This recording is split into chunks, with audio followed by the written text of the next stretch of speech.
غمض عينيك وامشي بخفة ودلع، الدنيا هي الشابة وانت الجدع. تشوف رشاقة خطوتك تعبدك، لكن انت لو بصيت لرجليك تقع.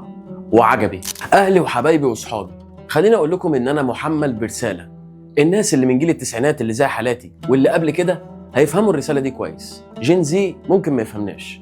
عشان كده عايزكم تكملوا معايا القصة للآخر، وده ياخدنا لحتة أنا ليه بقدم المحتوى ده. أولاً ما ينفعش تحكم على المشروع غير لما تشوفه من أوله لآخره. يعني مثلاً مرة احنا بنتكلم على الشيخ الحصري، ومرة بنتكلم على أبلة فضيلة، ومرة بنتكلم على الشيخ سيد مكاوي. طبعاً أنا مش هقعد أقول لك إن الشيخ الحصري مثلاً قد إيه كان مبدع، فاحنا ممكن نتعلم من إبداعه، وإن أبلة فضيلة قعدت تشتغل على الحكايات بتاعتها لحد ما الناس كلها سمعتها. فمش لازم أقول لك إيه المقصود بالظبط، أنت ممكن تفهمها لوحدك. الحاجة التانية إن إحنا بننقل التراث بتاعنا ده للجيل اللي بعد كده. بص يا برو، عشان تفهم أي شعب لازم تشوف الفن بتاعه، في الرسومات بتاعته، في الأغاني، في الأفلام. كل دي حاجات بتبين الشعب ده عامل إزاي. وطبعا عشان نشوف الشعب المصري في الفترة اللي فاتت دي، في فنان مهم جدا لازم نتكلم عنه. لو ما عيطتش على حكاياته أكيد ضحكت على رسوماته. هو مش مجرد اسم، ده حكاية جيل كامل ولسه عايش في وجداننا لحد دلوقتي. لو بتحب الكاريزما أو بتحب الأصالة، أو حتى بس عايز تعرف إزاي إنسان واحد عمل ده كله في الفن المصري، يبقى الحلقة دي ليك. شايك أبو نعناع أو حتى قهوتك اللي بتحبها، ويلا بينا.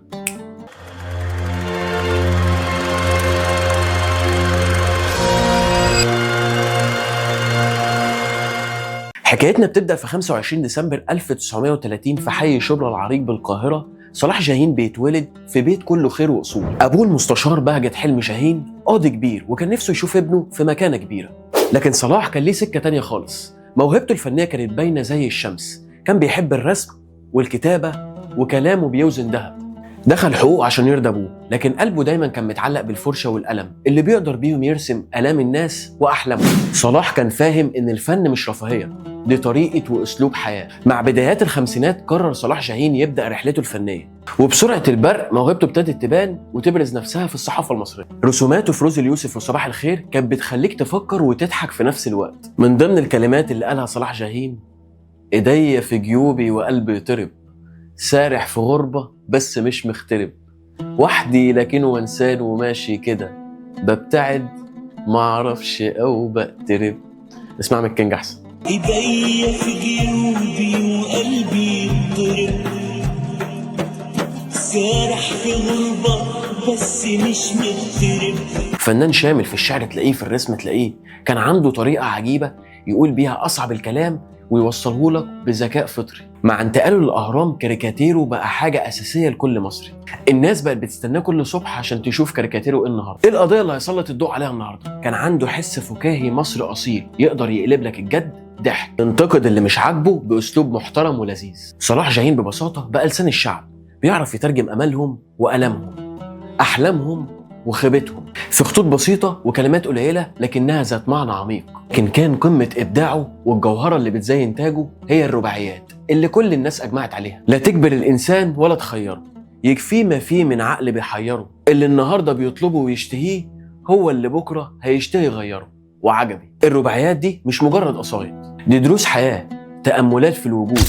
هي خلاصة حياة فنان شاف الحياة بكل تعقيداتها وبساطتها. كلام موزون قليل لكن قيمته كبيرة قوي، يفهمك معنى الحياة والفرح، الحزن والأمل، كل ده في 4 سطور بس. كل رباعية عالم كامل من المشاعر والأفكار. يعني عندك مثلا لما قال: كم واد وبنت اتقابلوا عبر السنين، كم همسة همسوها ونظرة حنين. شفت لما قال: من فجر عمر الكون لحد أنا. نسمعها من الكينج بقى. كم واد وبنت اتقابلوا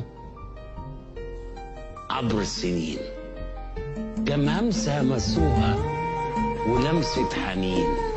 يعني الرباعية دي لما حتى غناها صوت مصر الأصيل علي الحجار ولحنها العبقري سيد مكاوي كان ليها طعم تاني خالص. تخيل معايا صلاح جاهين كان عامل ازاي وهو بيكتب كده، وهو شايفنا كده، وكل واحد فينا ليه حكاية مختلفة برغم اننا كلنا من نفس الأصل. يعني بص كده على الكلام ده، مع ان كل الخلق من أصل طين، وكلهم بينزلوا مغمضين، بعد الدقايق والشهور والسنين تلاقي ناس أشرار وناس طيبين. وعجبي تخيل معايا الكلام وانا بقوله، يعني تحسه سهل كأني شاعر، ما بالك بقى هو قاعد يخطط ويعمل ويمخمخ، ما اعرفش طلعت معاه ازاي. صلاح جاهين ما كانش بيشتغل لوحده، كان بيكون تيمات فنيه اسطوريه ما حصلتش. شوف مثلا علاقته بالسينما، يعني ما وقفتش لحد الشعر والكاريكاتير، لا، دي امتدت لتشمل الكتابة الدرامية والسينمائية. كان صلاح جاهين حكاي من الدرجة الأولى، بيعرف يمزج الكلام ويصيغ القصص وزي كده بالظبط. عمل مثلا أفلام زي خلي بالك من زوزو وأميرة حب أنا. دي مش مجرد أفلام، دي علامات في تاريخ السينما. يعني أنا مثلا عمري ما أنسى الموقف بتاع العظيمة تحية كاريوكا وسعاد حسني لما خلوها يرقصوا، يعني مشهد أكيد أنتوا فاكرينه. وعندك مثلا موضوع شم النسيم، مين فينا مش مرتبط بالأغاني بتاعت شم النسيم اللي في الفيلم؟ ولما نتكلم عن التعاونات الأسطورية ما ننساش طبعا الكينج محمد منير، والحتة دي بقى بتاعت أنا. يعني عندك مثلا فيلم الطوفان كان جمع ما بين العبقري عمر خيرت والعبقري صلاح جاهين والكينج محمد منير، كانت حاجة في منتهى الجمال. وتعامل كمان مع علي الحجار وبرزوا، وبعد كده اتعامل مع شريف منير وسعاد حسني زي ما قلنا.